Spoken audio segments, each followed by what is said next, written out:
In the coastal regions of Norway, where ancient burial mounds dot the landscape and stone circles lie hidden beneath church foundations, a remarkable story of reincarnation emerged through the memories of a woman named Astrid. Born into a Christian fundamentalist congregation, Astrid's journey to discovering her past life as a Viking-era Volva, a Norse medicine woman and seer, began with childhood experiences that defied her religious upbringing. From her earliest years, Astrid possessed an imaginary friend who served as a voice of reason, constantly questioning the Christian teachings she received in church. This companion, who would later prove to be more than mere imagination, told young Astrid that she was a witch and different from other children.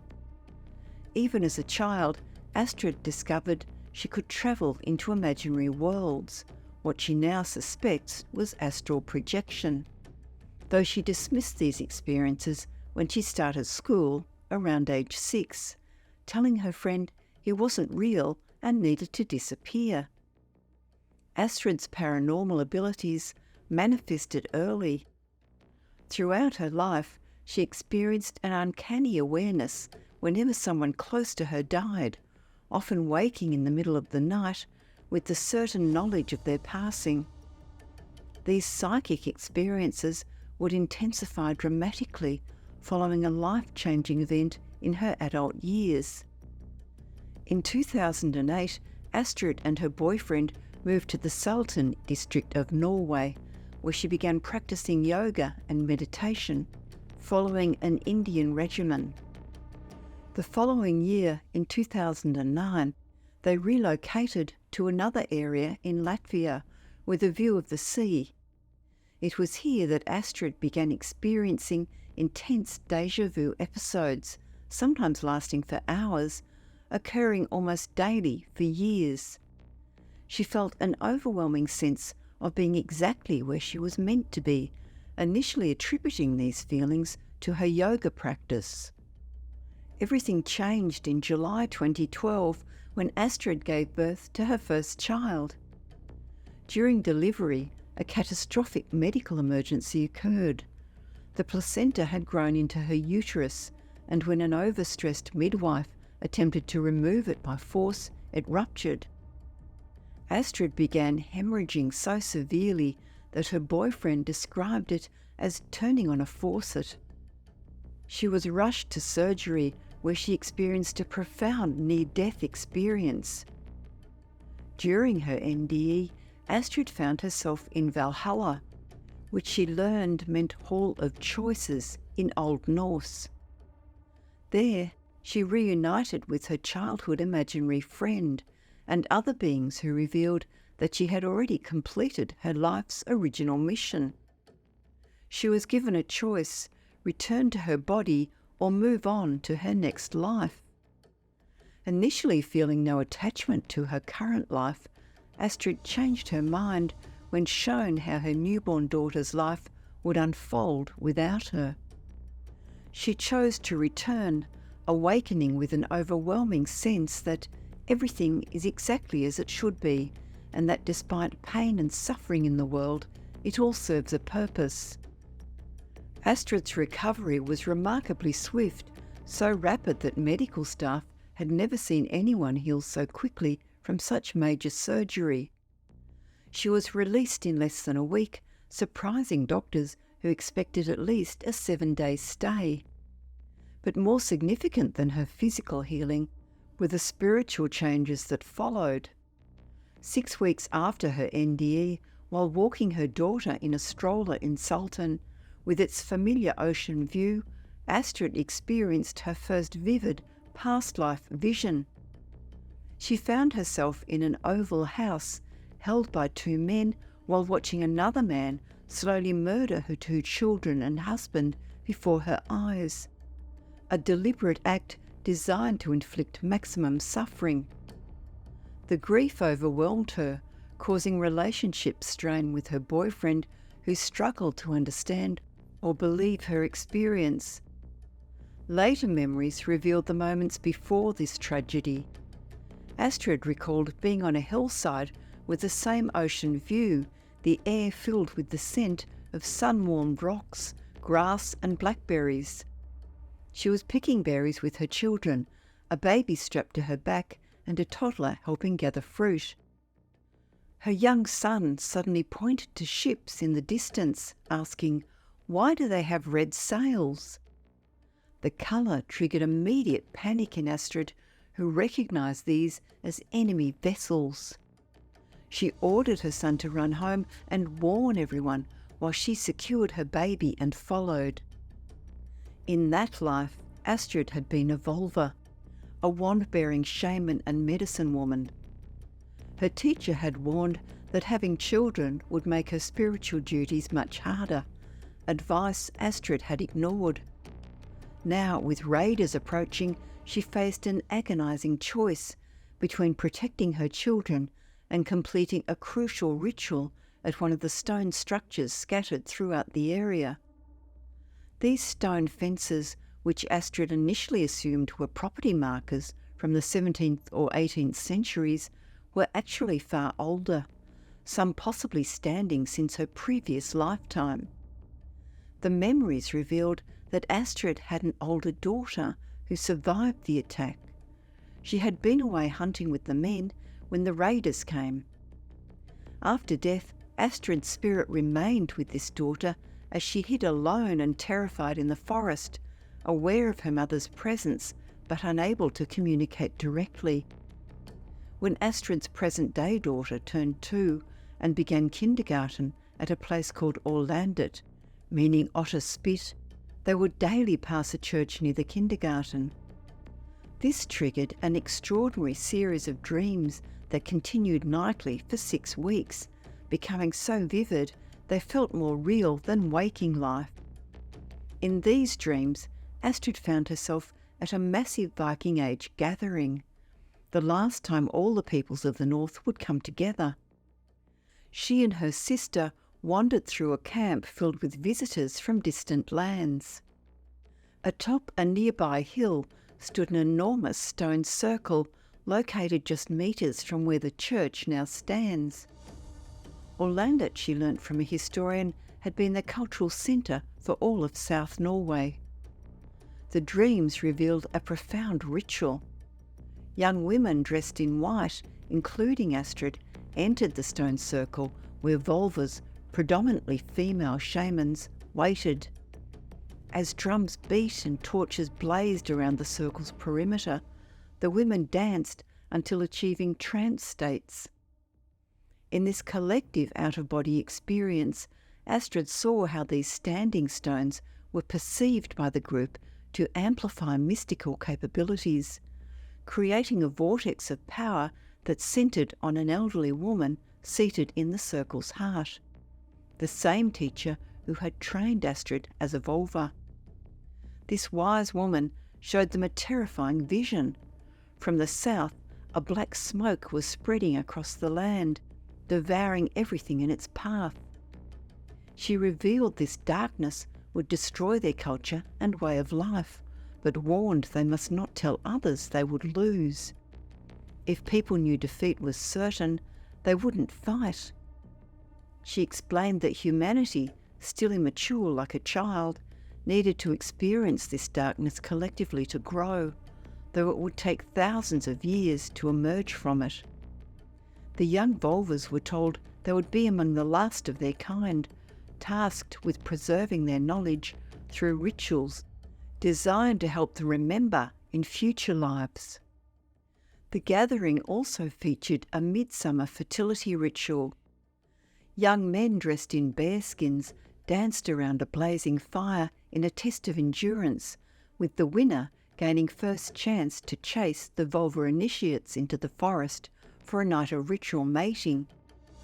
During this ceremony, Astrid fell deeply in love with a young man from the east, so intensely that she could always sense his location and distance.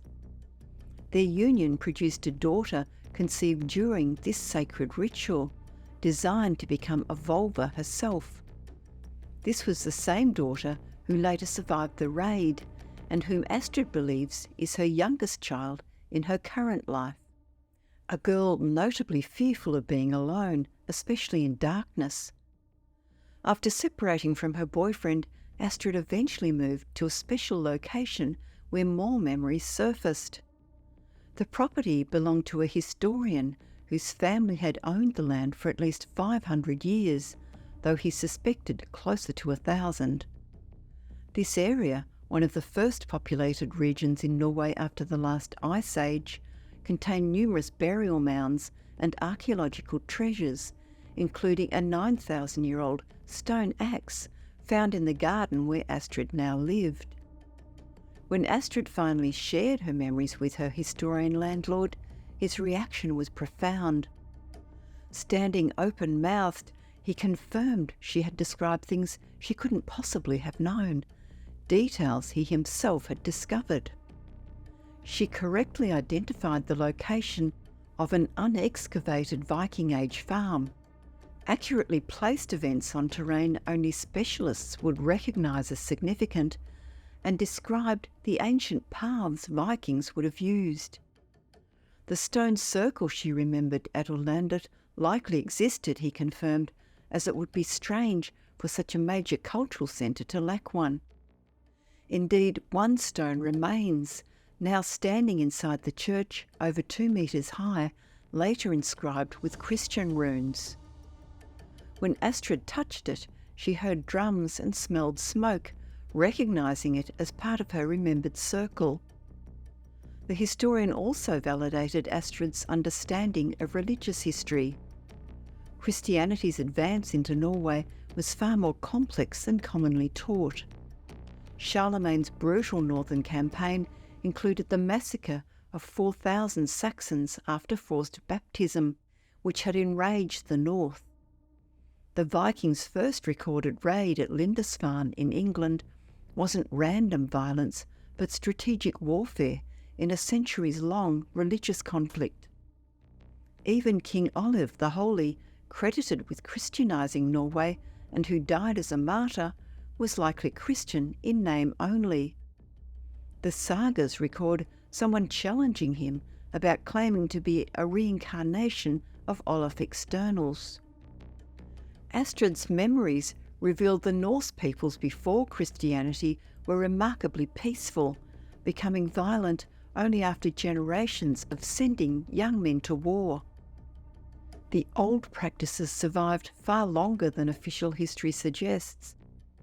Some Norwegian regions remained pagan until just 200 years ago. In places like Setesdal Valley, isolated until a century ago by 2-week hikes, pagan traditions persisted. Buildings there still bear hidden carvings. God bless this house, visible above. Odin bless this house, carved beneath. One evening, following a dream where an archetypal old witch instructed her that runes were meant to be chanted, not written, Astrid attempted this practice while alone in her bathtub. Chanting the rune Dagaz, she lost control of her body, unable to stop the chanting. She experienced herself simultaneously in the bathtub and in a past life forest ritual, dancing around a fire. Her past self had deliberately opened a portal to the future, creating a bridge across time that allowed both selves to experience each other's realities. The past Astrid was confused by the white walls and bathtub, while the present Astrid recognised this as part of the programming to ensure that she would remember. Another synchronistic element involved an amber stone shaped like a teardrop. In a dream, Astrid visited Grindelwald, a real village in the Swiss Alps she'd never heard of before. There, a cranky elderly shopkeeper named Mr. Tamine gave her an amber teardrop, explaining an old woman had left it decades earlier, with instructions to give it to a young woman who would come seeking it. Upon touching the stone, Astrid was transported to her past life memory of watching the red-sailed ships approach. To her astonishment, upon searching Grindelwald online, she discovered not only was it a real village, but it appeared exactly as it had in her dream. Later, at a market where she sold herbal teas, Astrid found an identical amber stone and acquired it for 2 packets of tea, planning to one day complete the loop by delivering it to Grindelwald. Astrid came to understand that her memories served a purpose. The area where she lives, protected by ancient spirits and modern conservationists alike, remains largely untouched despite its proximity to the city. When developers planned a road through this high biodiversity region, the discovery of a butterfly species, thought extinct since the 1970s, halted construction. Her landlord has refused millions from developers choosing to protect the forest rather than profit from its destruction. Astrid now embraces her identity as a witch, feeling she's stepping into who she's meant to be. She recognises many souls from her past, including her Swedish ex-boyfriend, whom she believes was the man from the Midsummer Ritual. They share intense attraction despite incompatible worldviews. Her maternal grandmother has returned as her newborn nephew, announced through a dream saying, "I am ready to come back into your life now." Even her eldest daughter remembered being Astrid's mother in a past life, living in round houses which she later clarified were igloos. Through her journey from Christian fundamentalism to recurring memories of being a Viking Age vulva, Astrid embodies the very mission revealed in her ancient visions, preserving and reviving knowledge of the old ways as humanity slowly emerges from its long darkness. Her story suggests that the Norse people's practice of reincarnating within their regions and family lines continues, with souls returning to complete unfinished work and heal ancient wounds. As Astrid learned during her near-death experience, everything unfolds exactly as it should. And despite the pain and suffering, everything serves a purpose in humanity's collective growth toward maturity.